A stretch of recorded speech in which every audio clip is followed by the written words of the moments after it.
عليه وسلم من يرد الله به خيرا يفقهه في الدين أو كما قال صلى الله عليه وسلم। উপস্থিত বিশেষ করে এখানে উপস্থিত আমাদের মাদ্রাসার মুহতামিম সাহেব মৌলানা মসুদুর রহমান সাহেব, আল্লাহ তার হায়াত দারাজ করুক। তার সঙ্গে উত্তর মহব্বত আমার বেড়ে চলেছে, কেন জানি না, আল্লাহ জানি। সেই সঙ্গে আমাদের এই জলসার সভাপতি হাজিয়া দাউদ সাহেব এবং সেই সঙ্গে মুফতি আব্দুল কাদির সাহেব, আরও আমাদের আসাতেজাই কেরামগণ। দেখুন,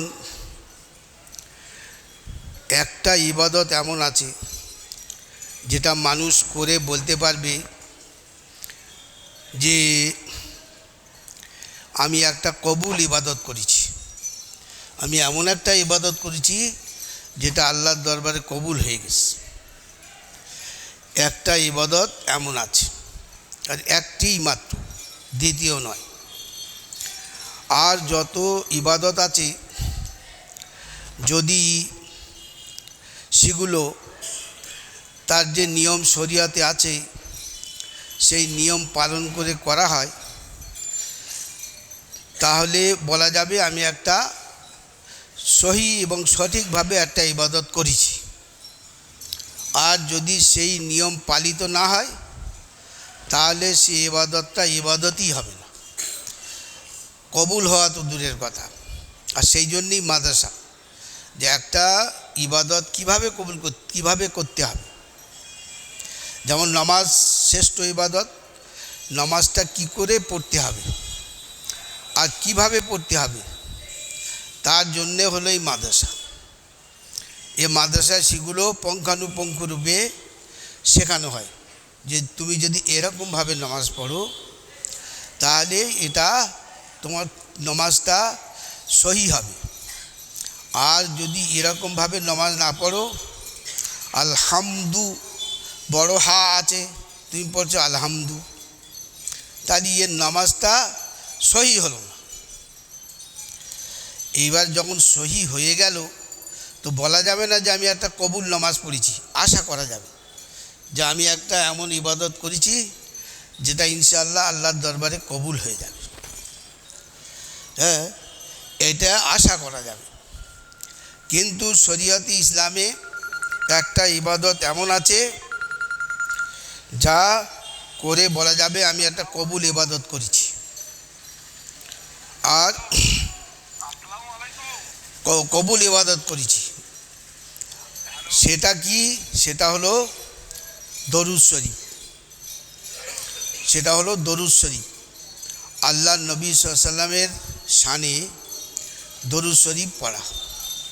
কারণ যত ইবাদত আছে তাতে বলা হয়নি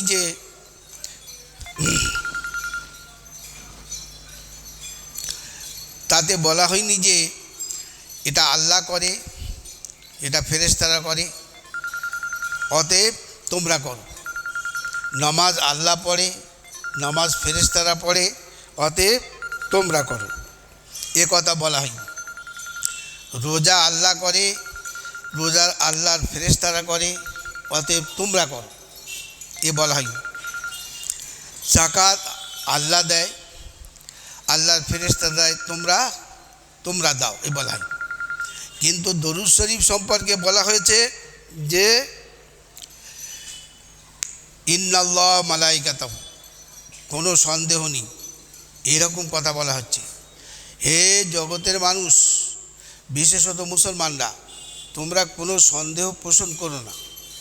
এক কথা, এটা এক কথা তুমি জেনে রেখে দাও তোমরা যে নিশ্চয়ই আল্লাহ এবং যত ফেরেশতা আছে, যে ফেরেশতাদের সংখ্যা একমাত্র আল্লাহ জানে, আর কেউ জানে না। এর যত ফেরেশতা আছে সবাই নবী মুহাম্মদ সাল্লাল্লাহু আলাইহি ওয়াসাল্লামের উপরে আশীর্বাদ করে, দরুদ পড়ে, নবী মুহাম্মদ সাল্লাল্লাহু আলাইহি ওয়াসাল্লামের গুণকীর্তন করে। আল্লাহ এবং আল্লাহর ফেরেশতারা, ইয়া আইয়ুহাল্লাযীনা আমানু, হে ঈমানদার বান্দারা, তোমরা নবী মুহাম্মদ সাল্লাল্লাহু আলাইহি ওয়াসাল্লামের দরুদ পড়ো এবং সালাম পাঠাও। তো যে ইবাদত আল্লাহ করে, ফেরেশতারা করে, সে ইবাদত কবুল। এই জন্যে কবুল ইবাদত এটা। আলহামদুলিল্লাহ, আমাদের মাদ্রাসায় আজকের এই 39 বছর দওরা হাদিস শরীফ হচ্ছে। আর দওরা হাদিস শরীফের মানে কি, 10টা হাদিসের কিতাব পড়ানো হয়। আর হাদিসের কিতাবে একটা পাতায় যদি রাসূলুল্লাহ সাল্লাল্লাহু আলাইহি ওয়াসাল্লামের নাম 10 বার আসে, সেখানে পরিষ্কার ভাষায় লেখা আছে যে ক্বালা রাসূলুল্লাহ সাল্লাল্লাহু আলাইহি ওয়াসাল্লাম। আবার ইমাম তহাবী রহমাতুল্লাহ আলাইহি তিনি আরেকটু বাড়িয়ে বলেছেন, ক্বালা রাসূলুল্লাহ সাল্লাল্লাহু আলাইহি ওয়াসাল্লাম আলাইহি ওয়া আলা আলিহি ওয়াসাল্লাম, বাড়িয়ে বলেছেন। তো দৈনিক যারা হাদিস পড়ান আর যারা পড়ে, যে কতবার যে রাসূলুল্লাহ সাল্লাল্লাহু আলাইহি ওয়াসাল্লামের নামে দরুদ পড়ে তার কোনো ইয়ত্তা নেই। তো এটা সৌভাগ্য। আপনারা দোয়া করছেন, দোয়া করেন, সহযোগিতা করেন, সমস্ত ক্ষেত্রে আপনারা ঝাঁপিয়ে পড়েন। তো আপনাদের উসিলায় এই যে এখানে এত দরুদ পড়া হচ্ছে, তার থেকে যারা পড়বেন তারাই উপকৃত হবেন তা নয়, আপনারাও এর বাইরে যাবেন না। আপনারাও এই দরুদের ফজিলতে আপনারাও শরীক হয়ে যাবেন। এত বড় জিনিস যেটা আমাদের এখান থেকে আমরা পাচ্ছি। আর আল্লাহ সুবহানাহু ওয়া তাআলা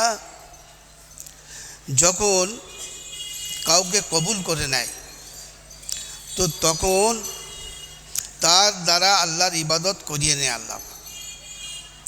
তো কবুলিয়াতের সব থেকে বড় যে দিকটা, সেটা হলো দরুদ শরীফ। এই যে আমাদের টাইটেল মাদ্রাসা, এবং এখান থেকে মাওলানা ফারেক হয়ে যাচ্ছে, তাহলে কত দরুদ শরীফ এখানে পড়া হচ্ছে। সেই সৌভাগ্য আপনাদের উসিলায় হয়েছে। তো আল্লাহ সুবহানাহু ওয়া তাআলা আপনাদেরকেও কবুল করে নিন। এইবারে কথা হলো এইটা যে মাদ্রাসা চলতে গেলে এর জন্য অর্থের প্রয়োজন, অনেক কিছু জিনিসের প্রয়োজন, তার মধ্যে বিশেষ করে অর্থের। যদি কেউ মনে করেন যে এখানে মাদ্রাসা মানে আল্লাহ ওয়ালাদের সমাবেশ, এরা দোয়া করে তো মাদ্রাসা চালাতে পারে। দোয়া আল্লাহর কাছে করবে, সলাতুল হাজত পড়বে, দোয়া করবে, করে মাদ্রাসা চালাবে, টাকা আসবে হুড়ুড় করে। তো এটা কেন করা হয় না? এখানে হাফিজরা হেফজ করছে, কোরআন শরীফ পুরো মুখস্থ করছে। আর মুখস্থ করতে গেলে একটা একটা আয়াত কতবার করে পড়তে হয়, সেগুলো পড়া হচ্ছে।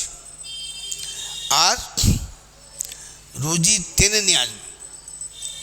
তো ওই করলে হয়, ফের চাঁদা তোলার কি দরকার? চাঁদা কেন তোলা হবে? তাহলে এটা জেনে রেখে দেবেন যে চাঁদা যেটা আমরা তুলি আল্লাহ রসুল সাল্লাল্লাহু আলাইহি ওয়াসাল্লামের অনুসরণে। আল্লাহ রসুল সাল্লাল্লাহু আলাইহি ওয়াসাল্লাম যেহেতু চাঁদা তুলেছেন, আর সেই হিসাবে চাঁদা তোলা সুন্নত, এবং আমরা এর দ্বারা মুসলমানদের হালাল মাল যেটা বৈধভাবে তার উপার্জিত, সেইটাই আমরা কামনা করি। কারণ এর মুসলমানের মালে খুব বরকত আছে, বরকত আছে। বিশেষ করে যারা নিষ্ঠার সঙ্গে ইখলাসের সঙ্গে দান করে, তাদের দানের মর্যাদা অনেক উপরে।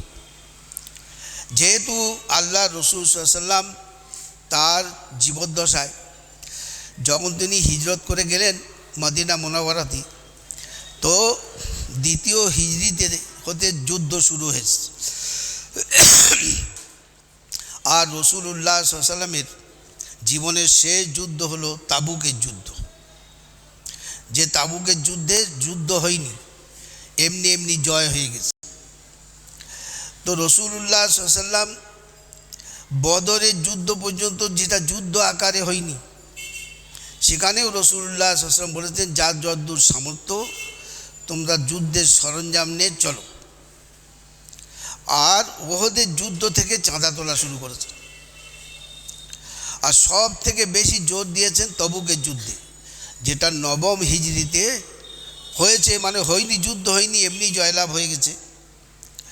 তো সব থেকে বেশি জোর দিয়েছেন, এত জোর দিয়েছেন রসুল পাক সাল্লাল্লাহু আলাইহি ওয়াসাল্লামের সঙ্গে সব থেকে যার অন্তরঙ্গতা, আবু বকর সিদ্দিক রাদিয়াল্লাহু তাআলা আনহু, তিনি এটা বুঝতে পেরেছেন যে রাসূলুল্লাহ সাল্লাল্লাহু আলাইহি ওয়াসাল্লামের উদ্দেশ্যটা কী।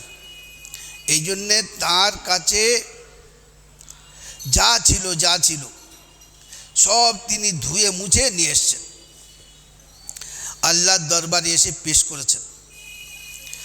আর হযরতে ওমর রাদিয়াল্লাহু তাআলা আনহু, যিনি সবসময় আবু বকর সিদ্দিক রাদিয়াল্লাহুর সঙ্গে প্রতিদ্বন্দ্বিতা করতেন, উনি যা ছিল তার অর্ধেক নিয়ে এসছেন।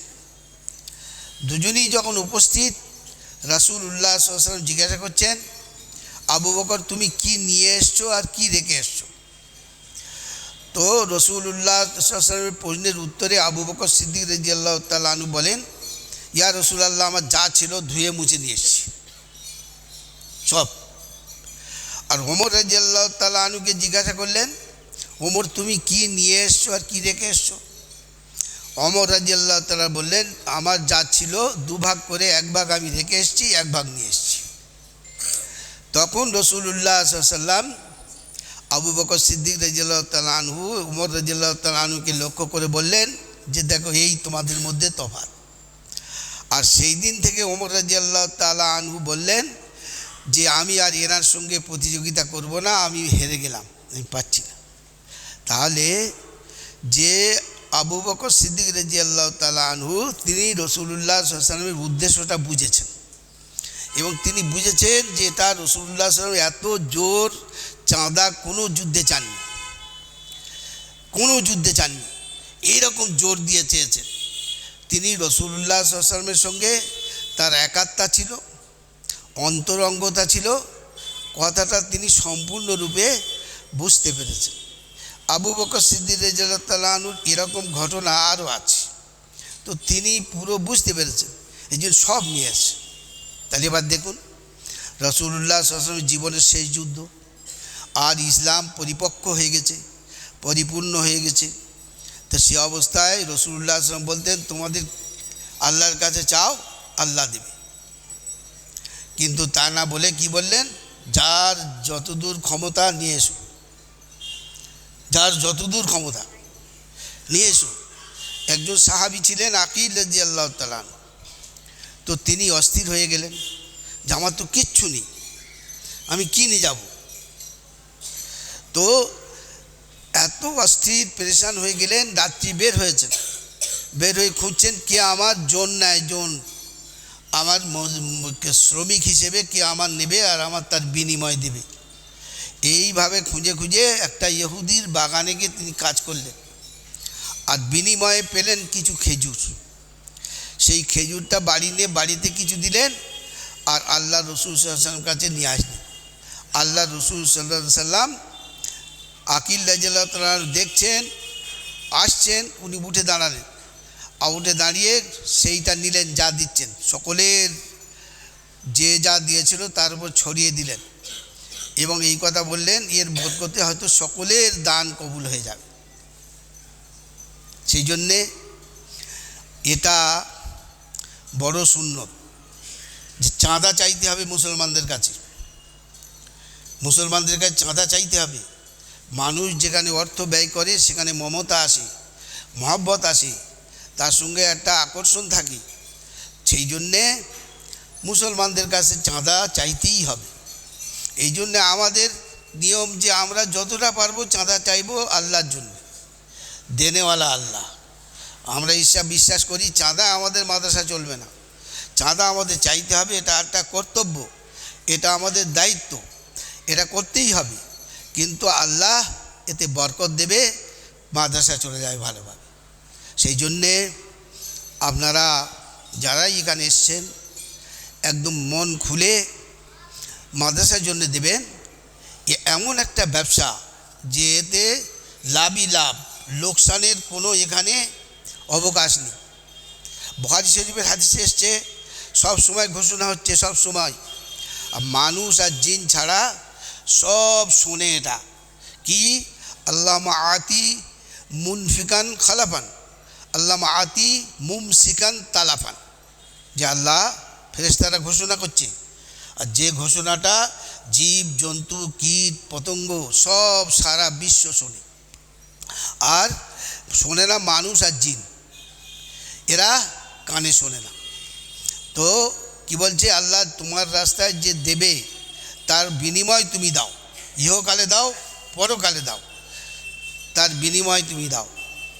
তা আল্লাহ তোমার রাস্তায় দিতে যে কুণ্ঠিত হবে, তোমার রাস্তায় দিতে যে হাত গুটিয়ে নেবে, তার তুমি বরবাদি এবং ধ্বংস এনে দাও। আর ফেরেশতাদের দোয়া কবুল হয়। তাহলে কত সৌভাগ্য আমাদের যে আমরা এই মাদ্রাসা পেয়েছি, আমাদের দানগুলো ঠিক জায়গায় ব্যবহৃত হচ্ছে।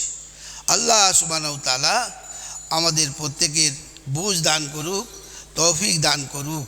ওয়া মা আলাইনা ইল্লাল বালাগ।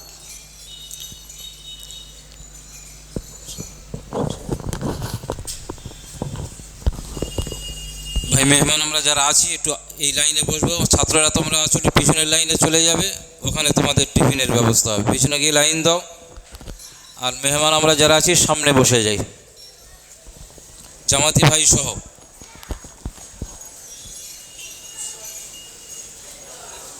ওই লাইন করে লম্বা হয়ে বসে, ওই এর পরে থেকে, ওইটার পরে থেকে একটা মুখটা একটা ওদিকে করুন।